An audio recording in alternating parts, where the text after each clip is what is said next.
السلام علیکم ورحمۃ اللہ وبرکاتہ۔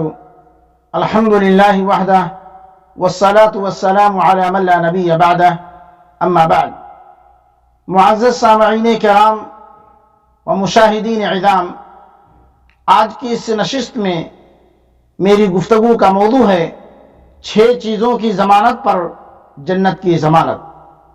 عن عبادہ بن صامت رضی اللہ عنہ عن النبی صلی اللہ علیہ وسلم قال: اضمن لی ستا من انفسکم اضمن لکم الجنہ، اصدقوا اذا حدثتم واوفوا اذا وعدتم وادوا الامانة اذا اؤتمنتم واحفظوا فروجکم وغصوا ابصارکم وکفوا ایدیکم۔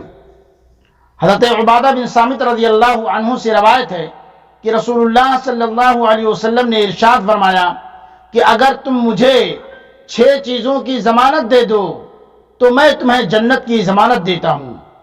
پہلی چیز کیا ہے؟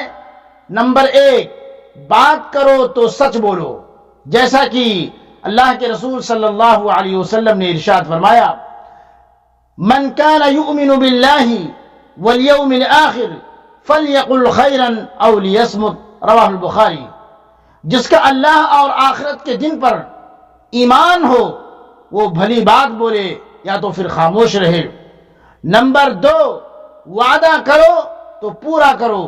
اسلام میں وعدے وفا کرنے کی سختی سے تاکید کی گئی ہے، مگر افسوس کہ اخلاقی انحطاط اور پستی کی وجہ سے آج سماج میں وعدہ خلافی کی بہت سی صورتیں رواج پا گئی ہیں اور لوگوں کے ذہن میں اس کی کوئی اہمیت باقی نہیں رہ گئی۔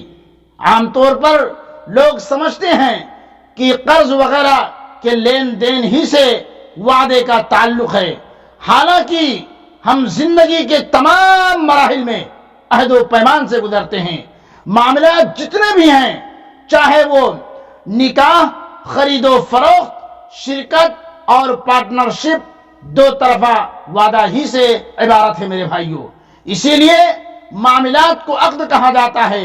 عقد کے معنی 2 طرفہ وعدہ اور معاہدے کے ہیں۔ اللہ تعالیٰ نے ایک سے زیادہ مواقع پر ایفاء عقود کی طرف متوجہ فرمایا ہے۔ وَأَوْفُوا بِالْعُقُودِ سورہ مائدہ کے اندر موجود ہے۔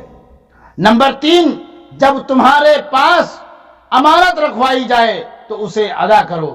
حضرت انس فرماتے ہیں کہ رسول اللہ صلی اللہ علیہ وسلم نے جب بھی کوئی خطبہ پیش فرمایا اس میں ضرور امانت کی اہمیت کو اجاگر کرتے ہوئے فرمایا: لا ایمان لمن لا امانت لہ ولا دین لمن لا عہد لہ۔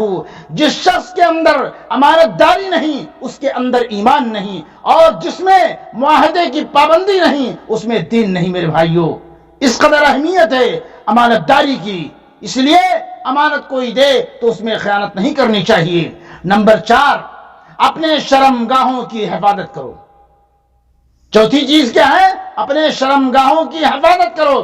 آپ صلی اللہ علیہ وسلم فرماتے ہیں کہ حفاظت اس طرح سے کہ اپنی شریک حیات کے علاوہ کسی اور کے بارے میں برا خیال نہ سوچیں۔